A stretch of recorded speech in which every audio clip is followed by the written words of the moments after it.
Good day, class. Welcome to World Literature. For today's lesson, we are going to talk about the short story of the Ninny by Anton Chekhov. Let me begin by sharing to you the background of the story. The Ninny by Anton Chekhov revolves around the idea on how women were inferior to men during the older ages. With a governess that was very timid and had no power, stood there and watched as how the master of the house slowly cheated her of her earnings. As the master of the house decreased the money for false charges, the governess was not able to do anything until the end, where she had been only given an eighth of her earnings, and all she was able to say was mercy. In the end, the master was furious that she was not able to stand up for herself and that he had called her a ninny. And it seemed that he was playing a cruel trick on her and had paid her the rightful earning of 80 rubles in the end of the story. Historically, the story takes place in postmodern Russia, seemingly around the time of the abolition of serfdom and legal emancipation of peasants in their society. This was a time where women's rights, especially, were suppressed, and getting by was not easy for the lower class of citizens. The short story Danini is a representation for the revolutionary struggle for peasants during her time period, and her employer, the wealthy man, represents how the privileged still had the power to abuse their control over them. Now let's go to the definitions or some of the terms that are mentioned in the story. When we say Nini, this is a foolish person. Governess means a woman employed to teach children in a private household. Rubles, which is a Russian currency. And then chambermaid, or a maid who cleans bedrooms and bathrooms. As important as the meaning of the story itself, it's also essential for us to get to know who the author is. So the author of the short story is Anton Chekhov. He was born on January 29, 1860 in Taganrog, Russia. His father, Pavel, was a grocer with frequent money troubles, and his mother, Yevgenia, shared her love of storytelling with Chekhov and his five siblings. He supported the family with his freelance writing, producing hundreds of short comic pieces under a pen name for local magazines. In his early writing career during the mid 1880s, he practiced as a physician and began to publish serious works of fiction under his own name. Like most of his early work, it showed the influence of the major Russian realists of the 19th century, such as Leo Tolstoy and Fyodor Dostoevsky. In addition to that, he is a renowned Russian author and also a physician and a playwright. He is recognized as a master of the modern short story and drama. His works are often ambiguous, sometimes humorous, and explore how ordinary events can carry out a deeper significance.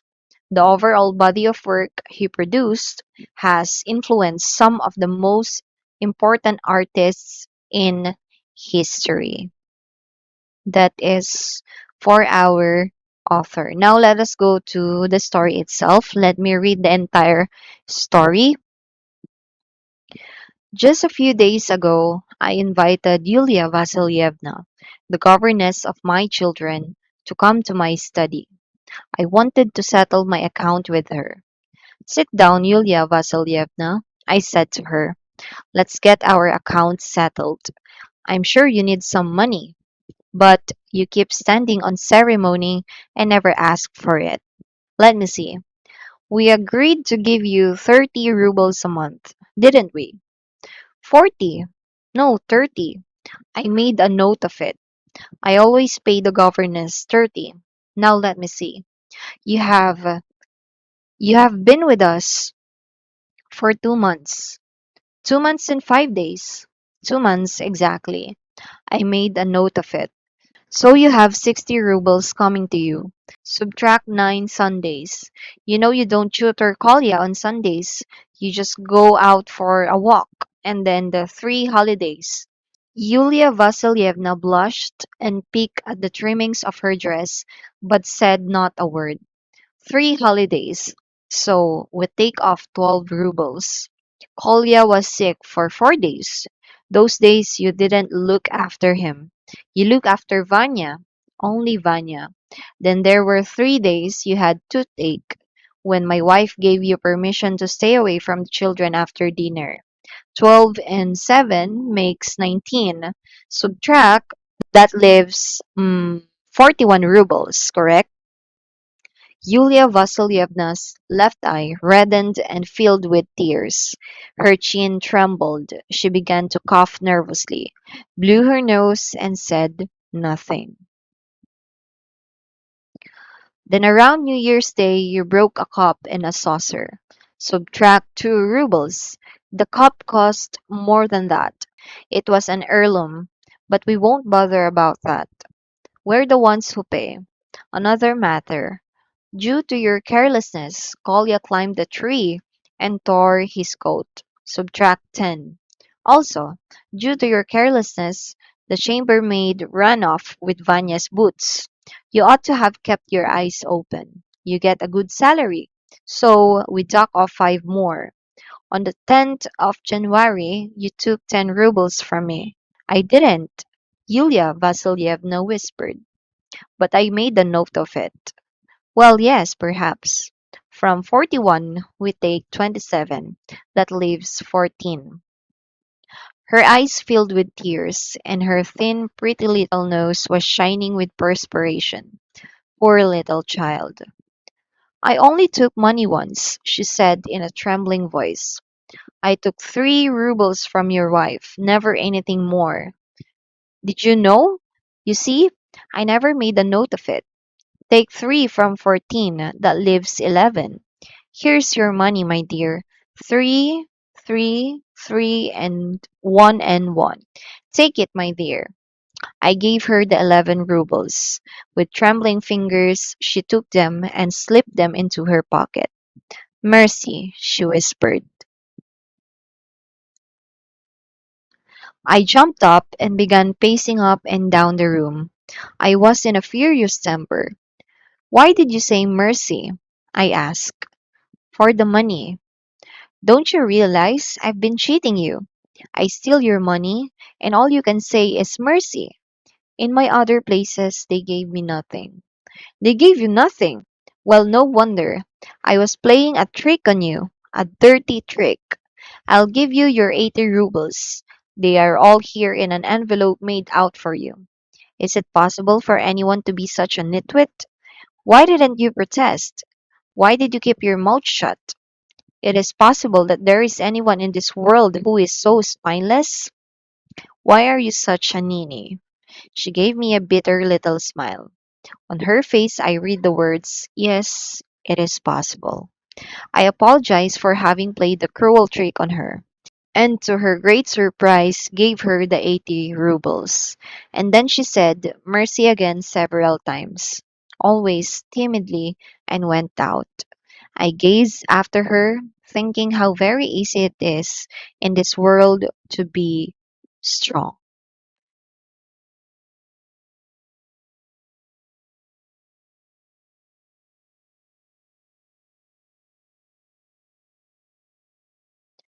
Now let us go to the setting of the story. The story takes place in Russia in a home of a wealthy family. So the story's events occur in the home of what seems to be a wealthy family where a man is most powerful. We inferred this with the names used for the characters in the story and the currency of rubles, which is the official currency used in Russia. This is significant to the story as the time and place tells us about how hard it was to earn money back then and how important it was to get paid. Now here are the characters of the story. For the main characters, we have the master and the governess, which is Yulia Vasilyevna, and we have the minor ones, the children, Koila and Vanya, and the master's wife. To describe Yulia Vasilyevna, she is the governess of her employer's children. Yulia Vasilyevna is a foolish person. She is timid and weak. She is working as a tutor. On the other hand, Yulia's employer plays a trick on her by cheating her out of a money she earned. Yulia Vasilyevna knows that her employer is cheating on her, but she didn't complain. Her eyes is filled with tears and does not speak up for herself. She doesn't protest and defend herself. And at the end, she just took 11 rubles. For Yulia's employer, Yulia Vasilyevna's employer is a smart and kind person. At first, he played a trick on Yulia. He just want Yulia know how to fight for herself and how to protect herself in this dirty trick. Let us discuss the parts of the plot, beginning with the exposition. For the exposition, the master invites the governess, Yulia, to his study with the purpose of discussing her salary. Moving to the rising action, the master not only starts to trick her with false information, but also starts telling her about her faults, uncommitments, and other shortcomings, leading him to discounting her more than the half of her real wage. Now, what happens in Climax? The governess put up with everything she wanted to say to her master, as she thought that at least it is a payment, since in her old jobs she was not even paid. For falling action, Yulia accepts the money her master gave her, but then he told her that she had been cheating her to see her reaction. For the resolution part of the story, as Yulia worked without complying, he gave her well-deserved salary, and he also told her that she should be less insecure and not let injustices be done against her. For the theme of the story, the theme revolves around the idea that everyone in this world must have a voice and must use this voice to protect themselves. So, for the theme of the story, the short Nini, it is to speak up for yourself. Like in the story, Yulia didn't speak up for herself and got scammed for her money.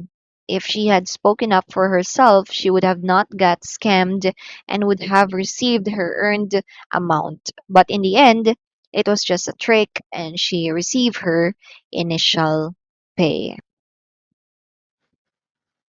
Now let's discuss some of the features of the short story, The Nini. There are some literary devices that were used. One of it is the imagery. So when we say imagery, it's visually descriptive or figurative language, meaning the use of words to paint a picture of what's going on the scene to add some depth. Some examples in the story would be when the author described Yulia Vasilyevna, left eye reddened and filled with tears. Her chin trembled, she began to cough nervously, blew her nose, and said nothing. There was some undeniable tension that was indirectly implied. Throughout the story, the author slowly described her as a young female named Yulia Vasilyevna who was shy and spineless. Another literary device used is symbolism. The use of symbols to represent ideas or qualities is what we call symbolism. An example of symbolism in the Nini is thinking how very easy it is in this world to be strong, meaning how easy it is to have power of someone if that person is spineless or not self-grounded. Another symbol in the Nini is the money. This signifies how difficult it was for women to make money, as they were thought of as inferior to their male counterparts. Yulia's job was to raise her employer's children, while they went off to work in order to support their family and yet did not get paid at all at her previous job. Another is irony. This short story has two examples of irony. First is you ought to have kept your eyes open. You get a good salary. So those were the statements told by the employer. So this is an example of irony because Yulia Vasilyevna did not receive a good salary. Plus, he was stealing money from her by playing dirty tricks on her. The next example of irony is when Yulia Vasilyevna said mercy. This is another example of irony because the employer was not being honest with her and he was playing a dirty trick on her and not paying her the salary that she deserves. Yulia Vasilyevna said thank you for the money she received, even if it was not fair. Now let us go to the moral of the story. The moral of the story is to speak up for yourself. In a short story written by Anton Chekhov, it teaches the readers the beneficial lesson of learning to speak up for yourself. The story follows the life of a governess named Yulia. The reader learns that Yulia's previous bosses did not treat her fairly, and the reader knows this because Yulia says, if you can still remember, in my other places they gave me nothing. When Yulia said this, the reader knows that she has not been properly treated at the other jobs she worked at. Near the end of the story, Yulia and the father of the children, whom she cares for, are having a conversation about how many rubles is she going to receive. Yulia's boss keeps on subtracting rubles from her pay and accusing her of embezzlement. And Yulia would not speak up and ended up with an eighth of her initial pay until Yulia's boss say, don't you realize I've been cheating on you? I steal your money, and all you can say is mercy. So, Yulia's boss is trying to teach her the importance of speaking up for herself. Anton Chekhov grew up in a capitalist country, and this story, the Ninny, reflects his life experiences and childhood. Yulia's boss holds power over Yulia, and Yulia is a poor girl trying to make a living. So, this story reflects Russia's capitalist government situation throughout the year 1800s and 1900s. Yulia symbolizes the lower class in society because they don't have the power or the chance to be dominant. And Yulia's boss symbolizes the upper class and government because they have power over people and that they are dominant. So, in addition, this story teaches the reader what can happen and get taken away if they do not speak up for themselves. Just like in the story, Yulia was shortchanged from countless jobs and has been left with nothing because she was too afraid to speak up for herself. So the takeaway in the story is clear. Anton Chekhov is trying to teach the readers the importance of learning to speak up for yourself. So that is the story. Thank you so much for listening. These are my references. Have a good day, everyone.